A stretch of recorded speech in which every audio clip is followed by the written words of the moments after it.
Assim como para as demais commodities, a semana tem sido bastante agitada também para o mercado do petróleo. Na última segunda-feira, o mercado recebeu os dados da economia chinesa e sentiu o impacto diretamente. O WTI, o Brent e os demais mercados de energia sentiram forte esses dados que vieram aquém das expectativas do mercado e, claro, sendo a economia chinesa trazendo sinais importantes para a economia mundial. O que vem a seguir para o mercado do petróleo e quais são os fatores que a gente tem que entender? Quais são os níveis de preços que o mercado pode testar a partir desse cenário que se desenha nesse momento, ou que continua se desenhando nesse momento? É o que a gente vai conversar agora com o nosso convidado Flávio Walter Inácio Inocêncio, que é diretor da Helios Advisor e fala conosco direto de Lisboa, em Portugal. Flávio, boa tarde, é um prazer receber você novamente aqui no Notícias Agrícolas. Seja bem-vindo.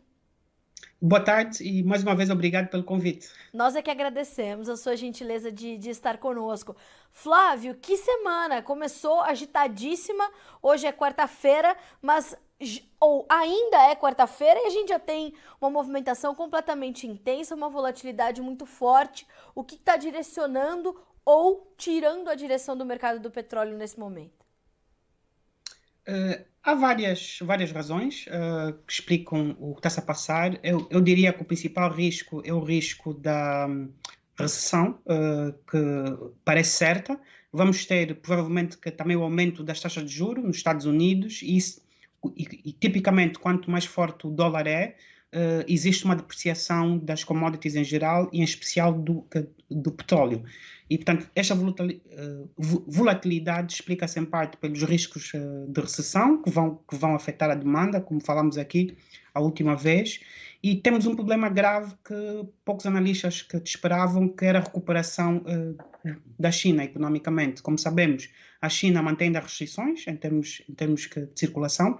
O atual presidente resolveu adotar uma política de Covid-0 e vimos que isso tem um efeito na demanda. Diria, estes dois fatores contribuíram para a volatilidade e para a queda dos preços. Em todo o caso, nós podemos fazer uma análise prospectiva para o último trimestre do ano. Aí eu tenho uma posição um bocado mais bullish e menos bearish, isto é, uma posição mais otimista para os preços e menos pessimista.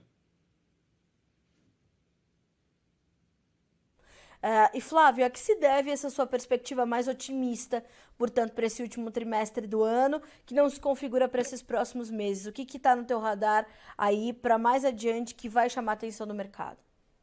Essencialmente, um mercado que nós acompanhamos aqui na nossa análise é o mercado, para os nossos clientes, obviamente, é o mercado do gás natural. Se olharmos para a curva do mercado de futuros LNG, essencialmente o mercado de futuros, por exemplo, para a Europa, nós temos um pico do preço do gás natural. E o que é que está a acontecer? O preço do gás natural que está a ser que é tão elevado que já vemos muitos países europeus, posso dar o exemplo da Suécia, de onde, por exemplo, vem a Greta Thunberg, está a utilizar agora petróleo para produzir eletricidade. Tal é o preço do gás natural, como nós sabemos, é utilizado como energia de base, principalmente para os países que apostaram nas renováveis, essencialmente energia solar e eólica. Então, o preço do gás natural está máximos históricos e provavelmente vamos ter, no último trimestre do ano, um problema muito mais grave derivado dos problemas de oferta e políticos que derivam da guerra da Ucrânia. Então, o preço do gás natural vai ter uma tendência para subir à medida que o outono começa na Europa, dentro de 2 meses, e à medida que a eletricidade também subir. O outro fator é o preço da eletricidade. Como sabemos, o gás natural é utilizado essencialmente para a produção elétrica e os preços na Alemanha, por exemplo, a Bloomberg noticiou que atingiram cerca de 500 euros o megawatt-hora. Portanto, isto são preços absurdamente altos. Estamos a falar preços 10 vezes superiores ao equivalente o ano anterior, 2021. Então, isto vai arrastar o preço do petróleo para preços elevados. A questão da recessão parece-me muito provável para a Europa, para os Estados Unidos. Os países, para combater a inflação, vão aumentar as taxas de juros e isso pode ter um efeito negativo para os preços, mas olhando para o gás natural e o mercado de eletricidade, isso vai afetar o mercado do crudo, então dificilmente eu vejo preços muito baixos no médio prazo, isto é, no último trimestre do ano.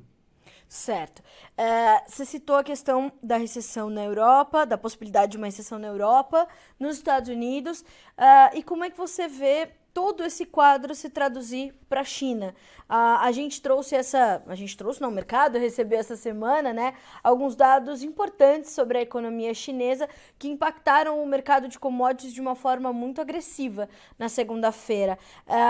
Eles vão continuar influenciando o mercado de petróleo também, ou o mercado vai se focar nesses outros casos que você acabou de pontuar, principalmente esses preços recordes do gás natural batendo naturalmente de uma forma também inevitável no mercado de petróleo? Flávio. Esse fator adicional China é muito importante e nós vemos que sinais de arrefecimento no mercado chinês. A China é o segundo maior consumidor de petróleo no mundo, a seguir os Estados Unidos, e também é o maior consumidor de commodities a nível mundial e muitas commodities que também vêm de petróleo e gás via setor petroquímico, vendidos como derivados, obviamente, que são outro produto, que utilizam petróleo e gás. Então, a China é um fator muito importante e preocupa muito a economia chinesa, pela política agressiva que o atual presidente que tomou relativamente ao Covid, e o outro, em especial, este arrefecimento da economia chinesa que eu não esperava. Portanto, isto é um fator, sim, que temos que considerar. Agora, olhando para os Estados Unidos, olhando para a Europa, vai ser muito difícil alterar a procura de commodities até o final do ano. E podemos ter uma situação muito semelhante a 2008. Eu não sei se se as pessoas que nos ouvem e nos assistem conseguem perceber, mas em 2008 houve um colapso do preço do petróleo em função da grande recessão, da crise económica e financeira que veio do setor financeiro. Os preços das commodities entraram em colapso, mas foi um colapso que é temporário. Então, mesmo que os preços baixem, eu não prevejo que os preços continuem muito baixos durante muito tempo. Creio que pode ser uma situação muito semelhante a 2008, 2009. A gente testou patamares para o WTI abaixo de 87, 86 dólares o barril nessa semana. Hoje a gente tem uma alta novamente para esse mercado. O Brent também está subindo. A gente tem 88 dólares no WTI. Você acha que a gente tem espaço para voltar a ver as cotações superando os 90 dólares, Flávio? Ou como é que fica tudo isso nessa perspectiva de preços, efetivamente, de mercados, tanto para o WTI quanto para o Brent, que é uma referência mais global, né? Sim. Nos Estados Unidos, como sabemos, é um mercado diferente, porque eles ainda têm o petróleo de xisto. Então, o comportamento do WTI explica-se em parte por causa desse grande mercado petrolífero americano, e é um mercado muito dinâmico, mas eu não prevejo que os preços continuem baixos durante bastante tempo. Sim. O que pode acontecer é uma situação de baixa de preços temporários, uma subida relativa nos próximos meses, isto é, 2, 3 meses, eu diria, a partir de setembro, outubro, nós podemos ver uma recuperação do preço, depois podemos ter novamente um colapso em função da recessão. Portanto, como sabemos, os bancos centrais que têm vindo aumentando as taxas de juros, porque nós estamos a viver preços como nunca vimos. Temos a maior inflação no mundo ocidental dos últimos 40 anos. O Reino Unido é um exemplo, que mantém a sua política monetária autónoma, a União Europeia, principalmente através do BCE, e também a Federal Reserve. E esta subida agressiva de taxas de juros pode enviar sinais incorretos para o mercado. Mas a procura por petróleo, em termos fundamentais, não vai baixar muito. Pode baixar um bocadinho, mas os preços nós estimamos que eles vão recuperar. E o que é que, e o que é que nos dá esta certeza? Como disse, a OPEP tem um relatório mensal que é o Monthly Oil Market Report, onde basicamente fazem uma análise das previsões e das perspectivas das várias commodities, incluindo o petróleo. Eles têm que olhar para as várias commodities e para a energia em geral. Aliás, a energia é que tem sido o principal fator para o aumento dos preços dos preços dos consumidores e, essencialmente, se tivéssemos um mercado energético mais confiável. E a OPEP prevê, no último trimestre de 2022, portanto, ainda prevê uma subida ligeira da procura agregada, da demanda agregada por petróleo. Embora, neste último relatório de agosto, eles tenham previsto, portanto, tenham baixado ligeiramente as perspectivas da demanda. Mas no último trimestre, eles mantêm a previsão da subida de 2 milhões de barris de demanda agregada. Tudo vai depender da dinâmica do mercado. Portanto, e considerando o problema de falta de gás natural, nós podemos ter o efeito de substituição.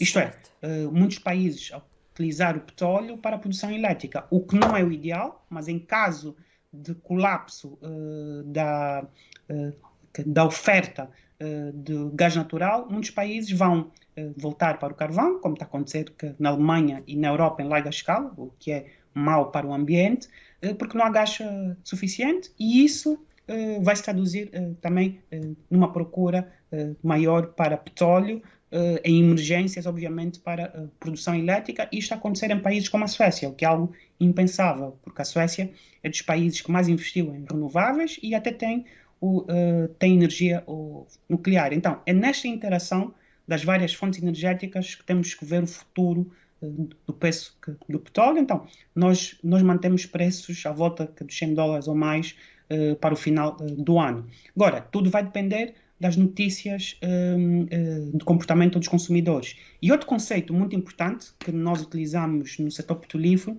é o conceito da destruição da demanda ou do declínio da demanda. Isto é, a demanda pode cair temporariamente durante alguns meses e recuperar rapidamente. A demanda só deixa de existir quando há destruição da demanda. E nós, a meu ver, não estamos ainda numa situação onde houve uma destruição da demanda. O que tivemos é um declínio temporário, que tem a ver com esses fatores que nós mencionamos, a recessão, os problemas que há na China, em termos da procura agregada por minerais em geral e commodities em geral, inclusive até de commodities agrícolas, mas dificilmente vejo um colapso de preços de petróleo como tivemos em 2020, e se ocorrer, vai ser algo muito temporário e vai ser compensado logo nos meses a seguir. Então, não estamos numa situação típica de destruição da demanda, que é o que muita gente às vezes diz e que confunde esses conceitos. Uma coisa é o declínio da demanda. Este declínio pode ocorrer, mas depois pode aumentar em função dos sinais dos preços. Outra coisa é a demanda desaparecer. E o que nós vemos, e isto é o que a OPEP A gente teve um probleminha de conexão com o Flávio, mas na sequência a gente vai restabelecer essa comunicação e a gente já volta com vocês para concluir essa entrevista, entender e terminar de entender para onde vai o mercado de petróleo. É um instante só, a gente vai só restabelecer a nossa comunicação com o Flávio e a gente volta na sequência.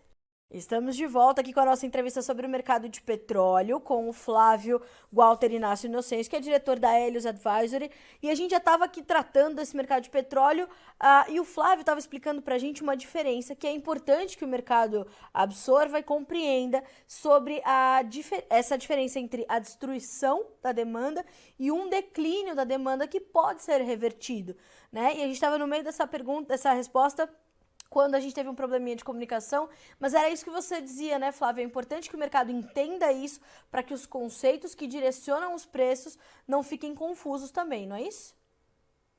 Correto. E por que é que nós fazemos essa distinção? Para explicar o porquê que há esta resiliência da demanda por crudo. e nós prevemos que a demanda por crudo vai se manter forte. A única questão que nos preocupa muito, principalmente nós que trabalhamos no setor petrolífero e o nosso ganha-pão, é saber como é que vai ser a recessão nos Estados Unidos. E isso é uma preocupação muito grande, pelo sistema dólar. Como sabemos, o petróleo está todo cotado em dólar, e isso afeta os consumidores e afeta também os países produtores. E existe uma relação muito forte entre o valor da moeda e o preço do crudo. O que isso quer dizer? Isto é, quanto mais forte o dólar é, em regra, nós temos um crudo relativamente mais fraco. E nós, tendo em conta que o dólar é a principal moeda para transações internacionais, principalmente of commodities, um aumento, uma valorização do dólar americano vis-à-vis outras moedas e vis-à-vis as commodities tem um efeito negativo e não necessariamente neutro para o preço do crudo. Obviamente que os fundamentais estão lá sempre. A demanda e a oferta mundial de petróleo, que anda à volta que é dos 100 milhões de barris, e a OPEP prevê que atinja os 102 milhões de barris até o último trimestre do ano. Mas havendo uma recessão, havendo um aumento das taxas de juros e, por sua vez, uma valorização do dólar, nós podemos ter este efeito que nós estamos a ver, o que é uma baixa relativa do preço do petróleo. Isto não significa que o preço não vai voltar a subir, mas é muito importante que tenhamos em conta isso, a relação entre o valor do dólar, determinado, obviamente, pelo Banco Central americano, e do valor do crudo, que, em última análise, é determinado pela demanda e pela oferta mundial. O outro aspecto muito importante que eu esqueci de mencionar é nós estamos com problemas muito graves do lado da oferta. Nós vimos isso, isto é, os únicos países que tinham capacidade de expansão da produção, e vimos que o presidente americano foi visitar Riad, isto é, visitar a Arábia Saudita, e teve uma recepção bastante fria, não necessariamente calorenta, como é típica, porque a Arábia Saudita é de facto um protetorado americano, desde 1945, isto é sabido, e as relações não são as melhores.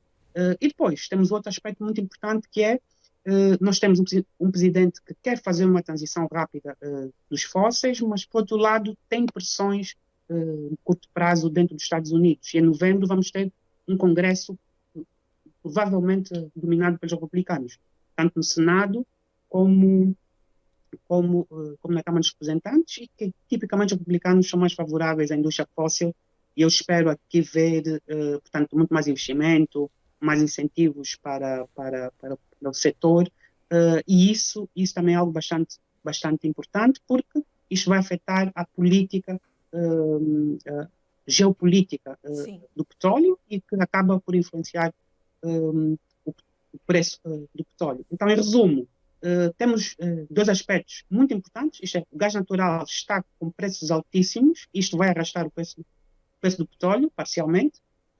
Temos um problema grave de recessão, que pode afetar a demanda, mas a demanda pode ser compensada como eu vou dizer, pelo uso do petróleo para a produção elétrica. Estamos a falar 2 milhões de barris de crudo que podem ser desviados para a produção elétrica a nível mundial, o que não é o ideal, mas é o que se faz em crises, quando não há gás natural suficiente. Não podemos esquecer, o gás natural que é muito importante como energia de base. Isto é, os países que apostaram muito em renováveis, este é o caso da Alemanha, tem que ter gás natural para a energia de base, para quando não há sol ou há vento. E temos o problema geopolítico, que é a diminuição do gás natural russo e parcialmente as sanções. Tecnicamente, as sanções não são sobre o gás natural russo, mas acaba sempre por ter uma influência. E começamos a ver também um shift de gás natural russo para a Ásia, isto é, China e Índia, essencialmente, e outros países asiáticos. Então, isto tudo não me faz ser pessimista quanto ao preço do petróleo, contrariamente a alguns analistas. Portanto, eu não vejo uma destruição da demanda, mas um declínio temporário e um aumento demanda no inverno, quando não houver gás natural suficiente, ou não houver a preços que os consumidores consigam pagar, e é o que está a acontecer. Os preços na Alemanha do gás natural estão a preços históricos. Portanto, isto é insustentável. Então, a questão já não se coloca só em ter acesso ao gás natural, mas ao preço do gás natural. E isso afeta o preço do petróleo via efeito de substituição. Portanto, o petróleo é parcialmente usado para produção elétrica quando os preços do gás natural e do carvão aumentam muito. E é interessante que nessa quarta-feira, o diretor-geral da OPEP, o secretário-geral da OPEP, deu uma entrevista à Bloomberg falando justamente isso, né? Que a gente tem uma condição nesse momento de possibilidade, inclusive, de enxugamento da oferta, né, de uma oferta mais ajustada, justamente por conta dessa demanda adicional, dessa demanda agregada em função da necessidade do setor de energia elétrica e também dessa, né, na visão do secretário-geral da OPEP, Flávia, a gente tem uma preocupação com a demanda chinesa que já não tem tanto pesa, claro, tá no radar, mas que isso já foi quase que superado pelo mercado, porque justamente a gente tem outras vertentes para olhar agora, né? Correto. Creio que fez o resumo correto, Carla, do que é que está a acontecer, e isto preocupa muito. Isto preocupa muito porque isto tem sempre influências políticas, económicas, e infelizmente as lideranças europeias não são as lideranças que a Europa teve no passado. Eu não vou aqui entrar em questões políticas, que isso é irrelevante, mas dizer só que provavelmente a Europa precisa de pessoas líderes europeus, especialmente na Alemanha, França, o Reino Unido, que percebam a dinâmica do mercado e poupem o máximo aos consumidores, até porque preços muito elevados também não são bons para os países produtores, que podem destruir a demanda. Aí sim, quando os preços atingem $150 o barril e permanecem durante um ano, isto pode destruir a demanda, não meramente afetar a demanda no curto prazo ou médio prazo. Então, os preços precisam estar preços moderados. Agora, preços muito baixos nós não prevemos aqui pelas razões que nós indicamos, e também aqui temos a Agência de Energia Internacional que tem um plano para os países europeus, essencialmente para diminuírem o consumo energético neste último trimestre do ano. Os Estados Unidos não têm esse problema. Os Estados Unidos, como sabemos, neste momento é um exportador líquido de gás natural e estão praticamente independentes energeticamente quanto ao petróleo, importam ainda bastante, mas muito pouco, comparativamente ao gás natural. O continente europeu e asiático, se olharmos para o Japão, a China e a Índia, é que tem este problema muito grave de segurança energética. E isso é um dos aspectos muito importantes. E por que a Alemanha? Porque a Alemanha é o motor da União Europeia, é o país mais importante, é a maior economia, é o país que mais produção industrial tem, a seguir aos Estados Unidos e a China é o país que mais exporta. Então a Alemanha é um país muito, muito importante. E a Alemanha está com uma crise enorme. Aliás, eu prevejo que vai haver eleições antecipadas. O atual primeiro-ministro alemão goza de um índice de popularidade muito baixo, está há poucos meses, está numa coligação a 3, nós vamos ter eleições antecipadas, provavelmente para o ano na Alemanha, e vamos ter um novo chanceler. Este chanceler, infelizmente, está numa coligação com os liberais e o Partido Ecologista, os verdes alemães, e infelizmente não conseguiram dar conta do recado porque herdaram esta situação que veio da guerra da Ucrânia. O outro fator muito importante é o fator guerra.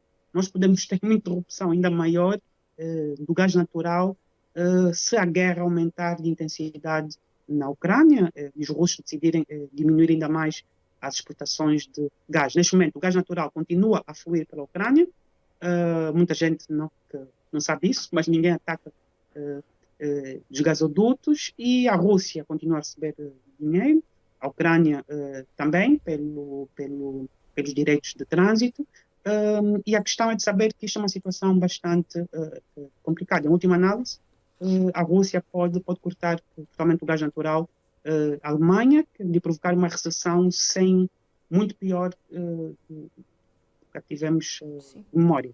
Portanto, Tudo isto leva-me a dizer que eu não prevejo preços muito baixos para o último trimestre do ano. Tá certo.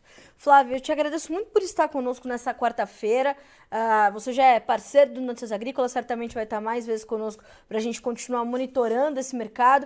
Obrigada mais uma vez pela gentileza de aceitar o nosso convite, de vir trazer esses esclarecimentos e principalmente essas perspectivas para o mercado de uma commodity que é talvez a mãe de todas as outras commodities e que ajudam a direcionar os preços das agrícolas também, que são completamente relevantes aqui para a nossa audiência. Obrigada mais uma vez. Obrigado eu e boa tarde. Boa tarde. Boa quarta-feira e bom restinho de semana para você. Até mais. Até breve. Até mais. Até breve. Senhoras e senhores, Flávio Walter Inácio Inocêncio, que é diretor da Helios Advisory, falando conosco direto de Lisboa, em Portugal, para trazer essas perspectivas, portanto, do mercado do petróleo. Segunda e terça, baixas agressivas. Hoje, como é um dia de recuperação para as demais commodities, para o petróleo não é diferente. O que a gente vê, né, nessa análise do Flávio, que é muito importante, nesse primeiro momento a gente tem realmente uma pressão sobre as cotações, mas dados os preços recordes do gás natural, a gente vê uma demanda podendo migrar para o petróleo, já migrando, né? A China está numa crise energética, isso já é sabido, né? E agora vem até pedindo para as siderúrgicas diminuírem as suas atividades para evitar um corte maior de energia que já está acontecendo. Tudo isso vai se somando a um cenário onde a oferta está apertada, palavras do diretor da OPEP nessa quarta-feira em entrevista à Bloomberg. De outro lado, a gente sabe que os temores de recessão na Europa, nos Estados Unidos e um crescimento menor da economia chinesa trazem incertezas sobre a demanda. Mas com o quadro de fundamentos bastante claro que acabou de ser descrito e detalhado aqui pelo Flávio, ele acredita que haja espaço para preços sustentados e mais altos do que esses que a gente está vendo agora para o petróleo no último trimestre do ano. Né? Então a gente tem preços hoje, vamos checar aqui as cotações nesse momento, porque a gente tem ali uma movimentação de alta, né? Os preços estavam subindo quase 2%, a hora que eu comecei a conversar aqui com vocês nesse boletim, e tanto para o Brent quanto para o WTI, preços em alta. O WTI agora vale, vejamos a cotação em tempo real, então logo a internet me permita, né? A gente tem ali pouco mais de 88 dólares por barril, mais cedo a gente tinha ali algo perto de 86, o mercado foi intensificando o seu ganho e vai trabalhando então com essas referências, como eu falei, alta de quase 2%. 88 dólares e 20 centavos vale agora o barril do WTI, mercado norte-americano, né? Mercado futuro norte-americano, e o Brent também subindo na tarde dessa quarta-feira.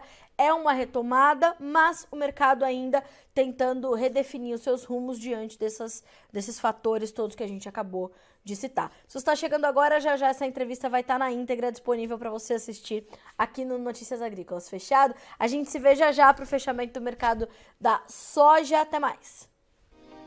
Se inscreva em nossas mídias sociais. No Facebook, Notícias Agrícolas. No Instagram, @Notícias Agrícolas. E em nosso Twitter, @Norteagri.